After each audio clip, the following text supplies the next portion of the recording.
Come, Holy Spirit, come. সকলকে জয় যিশু। আজ 27শে জুন। আজ খ্রিস্ট মণ্ডলে নিত্য সহায় মা মারিয়ার পর্ব পালন করছে। ভাটিকান বিশ্ব ধর্ম সভায় ধন্যা কুমারী মারিয়ার প্রসঙ্গে বলা হয়েছে, জননী মারিয়া তার মাতৃস্নেহে তার পুত্র যিশুর সেই সব ভাই বোনদের নিত্য যত্ন নেন যারা পৃথিবীতে নানা বিপদ সংকটের মধ্যেও স্বর্গ তীর্থের অভিমুখে এগিয়ে যেতে চায়।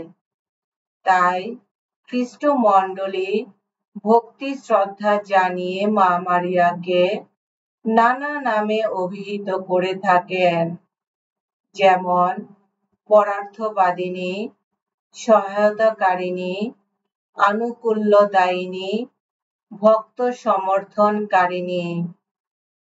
মা মারিয়া এই পৃথিবীতে মানব পরিত্রাণ কার্যে যেভাবে তার পুত্র যিশুর সঙ্গে সহযোগিতা করেছেন, স্বর্গে উন্নীত হয়েও তা থেকে তিনি বিরত হননি। তিনি স্বর্গে থেকেই তার আমোঘ প্রার্থনার শক্তিতে মুক্তি পথযাত্রী মানুষকে সহায়তা দান করে থাকেন। নিত্য সহায় মা মারিয়ার প্রতিকৃতি চতুর্দশ শতাব্দীতে ক্রিট দ্বীপের একজন অজানা শিল্পীর দ্বারা চিত্রিত হয়েছিল। 1599 সালে প্রতিকৃতিটি রোমে লাতেরান মহামন্দিরের কাছে একটি ছোট গির্জায় আনুষ্ঠানিকভাবে স্থাপিত হয়। সেখানে 300 বছর ধরে রোমের খ্রিস্ট ভক্তেরা সেই প্রতিকৃতির সামনে প্রার্থনা করে বহুবার বহুভাবে মা মারিয়ার সাহায্য পেয়েছেন। ফরাসি বিপ্লবের সময় গির্জাটি ধ্বংস করা হয়। 1866 সালে ওই গির্জার স্থানে রিডেম্পটরিস্ট ফাদারেরা সাধু আলফোন্সো লিগোরির নামে নিবেদিত তাদের সন্ন্যাস সংঘের প্রধান গির্জাটি নির্মাণ করেন এবং মহা সমারোহে নিত্য সহায় মা মারিয়ার প্রতিকৃতিটি পুনর্স্থাপন করেন।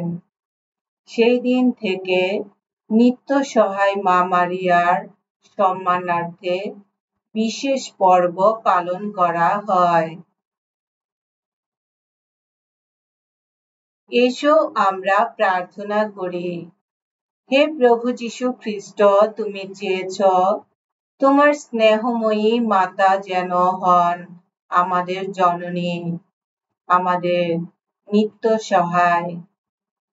তাই তার পূর্ণ প্রতিকৃতি চোখের সামনে রেখে গভীর ভরসার সঙ্গে তাকে নিত্য সহায় জননী বলে ডাকি।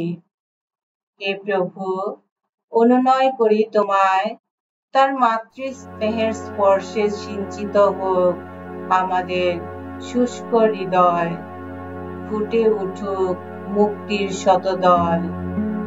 পবিত্র আত্মার সংযোগে পরম পিতার সঙ্গে তুমি যে জীবনময় ও সর্বনিয়ন্তা ঈশ্বর রূপে যুগে যুগে বিরাজমান। আমেন।